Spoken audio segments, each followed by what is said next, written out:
to Him to get a blessing and to be a blessing. Hallelujah. What an honor. I think so many people miss out on such a privilege and honor to be in the house of God on Sunday mornings, which is the Lord's Day, right? Praise God. Hallelujah. Today we're going to be in the book of Numbers. Numbers in the Old Testament. I'm going to start reading in verse 33. Hallelujah. It's going to be good because the Lord's word is always good. It doesn't have anything to do with me. It has to do with His word, right? Praise God. Numbers what one? Numbers 33. Starting in verse 50. 33, verse 50. Are you there? Hallelujah. Okay. Numbers 33, starting in verse 50. It says, Now the Lord spoke to Moses in the plains of Moab by the Jordan across from Jericho, saying, Speak to the children of Israel and say to them, When you have crossed the Jordan into the land of Canaan, then you shall drive out all the inhabitants of the land from before you, destroy all their engraved stones, destroy all their molded images, and demolish all their high places. You shall dispossess the inhabitants of the land and dwell in it, for I have given you the land to possess. And you shall divide the land by lot as an inheritance among your families. To the larger you shall give a larger inheritance, and to the smaller you shall give a smaller inheritance. There everyone's inheritance shall be whatever falls to them by lot. You shall inherit according to the tribes of your fathers. But if you do not drive out the inhabitants of the land from before you, then it shall be that those who do not remain shall be irritants in your eyes and thorns in your sides, and they shall harass you in the land where you dwell. Moreover, it shall be that I will do to you as I thought to do to them. Father, we just thank you for this day. We thank you for your blessing, Lord. Thank you for your word, Father God. We know that it's forever settled in heaven, Father God, and it will surely come to pass. Your word runs swiftly, Father God, according to your gospel. And we thank you for it, Father God, that is the word goes forth with power to change lives, Father God. We receive that change. We receive that power. We receive, Father God, every good thing that you have to for us. And we thank you, Father God, that the word was made flesh in Jesus and through Jesus Christ. And we glorify you. And we're here today to praise and glorify him in Jesus' name. Amen. Hallelujah. Praise God. Okay. So, the Bible is filled with stories and events that actually happen, right? We believe that everything that the Bible says happened. All the stories, all the events, all the people, they existed, right? But the Bible also all of these stories also have a symbolic meaning. Many of them, most of them do have a symbolic meaning for us, okay? And one of the events that happened to the Hebrew people, to the Jewish nation, we saw what happened in Exodus, right? They were prisoners. They were in bondage. They were slaves to the Egyptians. But then God did what? He sent a messenger, right, to deliver them, to bring them out of that place of bondage, that place of slavery, okay, that place of oppression. And he took them out into a place, what? Of victory, right? Okay? Does that sound familiar to you, right? Does it sound familiar? Isn't that what happened with us? That Jesus Christ came, right? Took us out of a place of sin, a place of bondage, a place of oppression. And he took us and he put us and translated us, the Bible says, to another place, a place of light, a place of victory, right? A place where we dwell with Jesus Christ. Hallelujah, right? Amen. So this whole event, it's a profound picture of the church, of us, right? God did take us out of place of bondage. I thank you, Lord Father God. He bought us with a price, right? So even when the Egyptians were going out, remember the Passover, right? The Passover event where they took the blood and put it on the doorposts, and it was a picture, right, of the Lamb. They took the blood of the Lamb. It was a picture of our Lamb, Jesus Christ, right? And they were protected from death when they put that blood. It was symbolic of what happened at Calvary. It was symbolic of what happened at Calvary, right? And so, a lot of times I think we Christians, we wonder, okay, if there was a transfer that took place, if there was a transfer from death to life, And it's all about this new life that we have is all about being victorious, right? I think sometimes we Christians, we tend to wonder, why am I not experiencing that victory? Why am I still going through so much? Why is my land not flowing with milk and honey? Why are my children, not serving the Lord? Where are the promises? Where's my prosperity? Where's my provision? Where's my health? Why am I always sick? Why am I always acceptable to things of the world when I'm supposed to be different, when I'm supposed to be separated, when Jesus Christ took it on and it was a great exchange? Why, Lord, why? We ask, okay? And so, first of all, we cannot be mistaken that we have to acknowledge that we do live in a fallen world with people who are being manipulated by the dark side. And so we know that things happen because of that, but still, we know that we're separate, that there's a supernatural provision over us, that there's a supernatural protection over us, and all those things. And Jesus died, and he took every terrible, ugly thing, and he gave us all the good things. And so it's like, well, why, Lord? Why don't I have the good things? Why am I still struggling? Where's the dream that you gave me? 10 years ago, why hasn't it come to pass? Okay, and so we do question those things. Okay, and I believe today I want to talk to you about one of the reasons, or I think it's really the reason, the most foremost reason why you and I are not seeing the things that God has promised us. Why we end up sick and our kids are rebellious and we have and our boss is just horrendous and mistreats us, and why are all these things happening to us? I'm going to give you an answer today. You guys want to hear it? Yeah. Okay. It's a revelation that God has really lately been giving to me too. Okay. And so we're going to talk a little bit about that. But the scripture that we read this morning, when you look at the Jewish people and everything that was happening to them, we can, it's a parallel to things that we've gone through. We can compare it to things that we have gone through. Okay, and so we know, and we just read that God told them, look, I'm giving you a land flowing with milk and honey. I'm going to be with you. I'm going to go with you. I'm going to take care. I'm going to make sure that all of your enemies are destroyed, right? But he did give them a command. Okay, I'm going to read it. We just read it, but I'm going to read it also in Deuteronomy 9:3, because he said it to them more than once. When God tells you something more than once, when he tells you something 2, 3, 4, 5, 6 times, you better know. You better listen up. Okay. Deuteronomy 9:3 says, therefore, understand today that the Lord your God is he who goes over before you as a consuming fire. He will destroy them, and them being the enemies, and bring them down before you. So you shall drive them out and destroy them quickly, as the Lord has said to you. Okay, so he's talking about, I'm giving you this land, but you have to destroy the enemies. You have to drive out the inhabitants of the land. Because if you don't drive them out, they're going to be a snare to you. They're going to be a thorn in your flesh to you if you don't drive out these inhabitants, okay? He tells them you have to drive them out. So what happened? Okay, so what happened? Everybody turn to Judges. I'm going to tell you what happened. So the people, they're being led by, we're going to be in Judges chapter 2, actually. So the people are being led by who? By Joshua, right? Judges. They're being led by Joshua, and they're being taken into this land. And God says, "Okay, we're ready to go." And you guys have gone around for 40 years. Actually, their forefathers went around for 40 years. This is the new generation that God's bringing into the promised land. Finally, after 40 years, He tells them, "I have a land, with houses that you don't have to build. I have a land for you with vineyards you don't have to dig. I have a land with you, you don't have to harvest, or not harvest, but you don't have to plant. And then I have wells for you that you don't have to dig."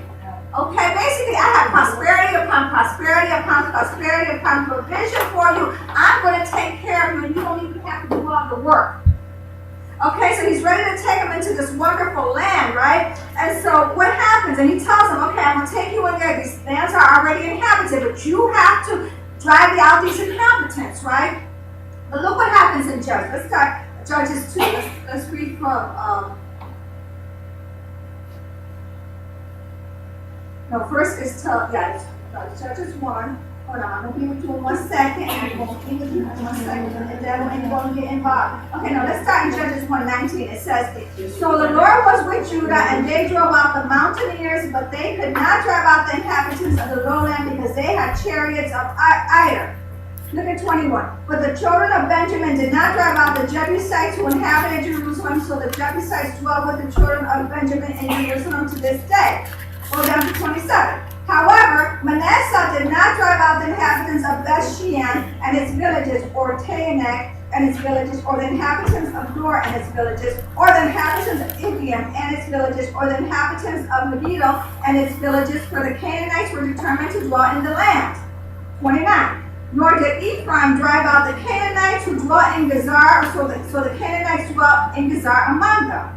Nor did Zebulun drive out the inhabitants of Kitron, or the inhabitants of Nahalo, so the Canaanites dwelt among them and were put under tribute. Nor did Asher drive out the inhabitants of Akko, or the inhabitants of Sidon, or of Adab, Achzib, Helba, Aphek, or Rehab, and a bunch of things that I can't pronounce. So the Asherites dwelt among the Canaanites, the inhabitants of the land, for they did not drive them out. 33. Nor did Naphtali drive out the inhabitants of Beth Shemesh, or the inhabitants of Beth Anak, but they dwelt among the Canaanites, the inhabitants of the land. 34. And the Amorites forced the children of Dan into the mountains, for they would not allow them to come down to the valley. Okay, so it goes on and on. Listen, Judah, Benjamin, Manasseh, Ephraim, Zebulun, Asher, Naphtali, and Dan did not drive out all the inhabitants of the land as God instructed them. Did he not instruct them to drive them out? You know, and this is what God said. Here's the bottom line, people of God. You know, he gives them specific instructions. Drive out the inhabitants, and he's telling them, listen, I'm going to take you to this land. But if you want peace in this land, you want peace in the land? They're like, yeah, we want peace in the land. Drive out the inhabitants. I'm going to take you to this land, okay? You want provision in the land? Yeah, we want provision in the land. Drive out the inhabitants. I will take you to the land flowing with milk and honey. You want freedom from fear in your land? Yes, we want freedom from fear. Drive out the inhabitants. Okay? So listen, people of God, let's read now Judges 2. Judges 2, go to Judges 2 right next to it, starting in verse 1. It says, then the angel of the Lord came up from Gilgal to Bochim and said, I led you up from Egypt and brought you to the land of which I swore to your fathers, and I said, I will never break my covenant with you, and you shall make no covenant with the inhabitants of the land. You shall tear down their altars, but you have not obeyed my voice. Why have you done this? Therefore, I also said, I will not drive them out before you, but they shall be thorns in your side, and their God shall be a snare to you. So it was when the angel of the Lord spoke these words to all the children of Israel that the people lifted up their voices and wept. People got the reason that the Israelites did not receive their full inheritance was because they didn't fight for what God had promised them. Simple as that. And when God said you fight them, what he meant was, he said, I got them. I got your back. So all what he meant was, you go and fight them. Now, one of you guys is going to die in the fight with them, but I'm going to destroy every single one of them. But they still had to fight them. Right? He promised them that he would destroy them, but they still had to fight them. People of God, they didn't want to fight for what God had promised them. But here's the thing. We cannot be too hard on them. Because in many ways we're just like them. In many ways we're like them. You and I, like the Jewish people, we're given an inheritance. Are we not? Yeah. We're given the promises by God. If you belong to him and he's your Lord and Savior, you have all these wonderful promises of provision. You have all these wonderful promises of good health and good promises of protection and victory in your lives. You have all these wonderful promises of joy and peace. Hallelujah. Okay? But sometimes we just put up with the inhabitants. We too have inhabitants in our land. Our inhabitants are not flesh and blood. The Bible says it. We do not wrestle against flesh and blood. But what? Against what? Principalities, powers, rulers of the darkness of this world, this age. People of God, look, we have to know that we have an enemy. Okay? Now there's several religions out there and some new age stuff and people that ignore that fact. But people, God, here's the thing. You and I, we Christians cannot ignore the fact that we have an enemy. And he has an army. We can't afford that. We can't afford to do that. Because, you know what? Jesus' ministry, he spent a lot of time, most of his ministry actually, doing what? Casting out demonic forces. He did. Look at what it says. I don't have to go there. I'm going to read it to you. Matthew 10:1. It says, and when Jesus, had called his 12 disciples to him, he gave them power over unclean spirits to cast them out and to heal all kinds of sickness and all kinds of disease. Now, if there wasn't demonic forces around, then God wouldn't have given his disciples, the power to cast them down. It doesn't say that he gave them power to pray. He gave them power to fast, or he gave them, other power to do other things. He gave them specifically power to cast out demons, because he knew they needed that power. And then verse 5 of that same chapter says, these 12 Jesus sent out and commanded them, saying, and as you go preach, saying, the kingdom of heaven is at hand, heal the sick, cleanse the lepers, raise the dead, cast out demons. That was Jesus' ministry. So as much as we want to get together and sing kumbaya and think by being so we're going to have a victorious life. No, people of God, because I'm here to tell you there's a battle. There's a fight that we must fight. The Bible says, fight the good fight of faith. Hallelujah. We are soldiers. Listen, he told us we are soldiers in the Lord's army. Hallelujah. Now, soldiers aren't just trained to sit around and look good. Right? What are they trained for? Battle. We battle. We cannot ignore it, people. God, as much as we want to. Luke 9:1 says, then he called his 12 disciples together and gave them power and authority over all demons and to cure diseases. Power and authority. So it says it over and over again. And if you think it was just, Jesus died and so all of that's over with, he conquered all of that. No, because the disciples then continue to go on and talk about these things. Okay? Listen, Peter said that we have an enemy, Satan, he said, an adversary who is seeking whom he may devour. Like a roaring lion, hallelujah, seeking whom he may devour. People of God, I'm here to tell you, he's seeking you to devour you. And I'm here to tell you, as much as I want to say, well, Jesus conquered all that, and so you don't have to worry about it. No, you have to fight that good fight. He will, or else. I'm here to tell you, you're saved, you're going to go to heaven. You're going to go to heaven. Your salvation is, nobody can take that from you, but I'm here to tell you, if you want to live the victorious life, you're going to have to know how to fight. You're going to have to know how to fight. Okay? Praise God. And then James says the same thing. Therefore, submit to God. Resist the devil, and he will flee from you. Yeah, James knew there was a devil that we had to resist. Right? Ephesians 6:11. Put on the whole armor of God, that you may be able to stand against the wiles of the devil. The Apostle Paul, who wrote most of the New Testament, knew there's a devil out there. He's after you. Now, we can't make everything about the devil. I know that. But we have to know as Christians that we do have an enemy who hates you with a vengeance.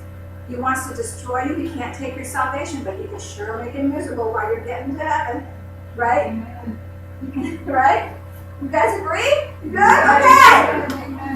So look at people. God, here's the bottom line. Look, God has given us an inheritance, Okay, we can't have a good life. We can't have a fulfilling life. Jesus came to give us life and to give it to us more abundantly. So know that God wants you to have a good life. He wants you to have a victorious life. Every blessing in heaven that He has, He wants you to have. The Bible says we're to pray on earth as it is in heaven, that it be the will of God be on earth as it is in heaven. Wonderful things in heaven. Wonderful. Streets of gold. Gold is the pavement. Gold. Hallelujah. He wants us to have. There's no sickness in heaven. No rebellion in heaven. No angry boss acting all devilish in heaven. Right? No lack. Right? So we have to enjoy, and in order for us to do that, people of God, we cannot ignore that we have inheritance in our land. And they're trying to keep us from our inheritance. And we cannot let them stay. We must cast them out. We must cast them out. And so let me give you an example of this. You know, God's really been dealing with me about this. Sometimes we just get spiritual. I'm going to be honest with me. I'm just talking about me now. I get spiritual crazy. I do. So the other night, about a week ago, I was laying in bed. I was sleeping. Minding my business. I was minding my business. I had just even prayed before I went to bed. I was being a good girl. Okay? I was minding my business, sleeping, and I woke up and I had this terrible pain in my body. And I had gotten this pain before several times over the last couple of years. I've had it not very often, maybe 4 or 5 different times. So I woke up and I had this terrible, terrible pain in my body, and I thought, oh no, here we go, what is this pain? And so here I start talking to myself. We talk to ourselves, like, oh, what is this pain?